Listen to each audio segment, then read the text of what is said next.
మొత్తం దేశం తగలడుతోందని నిజం తెలుసుకోరే, తెలిసి భుజం కలిపిరారే. అలాంటి జనాల తరఫున ఎవరో ఎందుకు పోరాడాలి, పోరి ఏమిటి సాధించాలి? ఎవరి కోసం ఎవరు ఎవరితో సాగించే సమరం ఈ చిచ్చుల సింధూరం.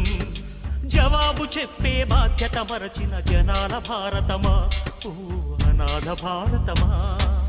అర్ధశతాబ్దపు అజ్ఞానాన్ని స్వతంత్రమందామా, స్వర్ణోత్సవాలు చేద్దామా? ఆత్మ వినాశపు అరాజకాన్ని స్వరాజ్యమందామా, దానికి సలాము చేద్దాం.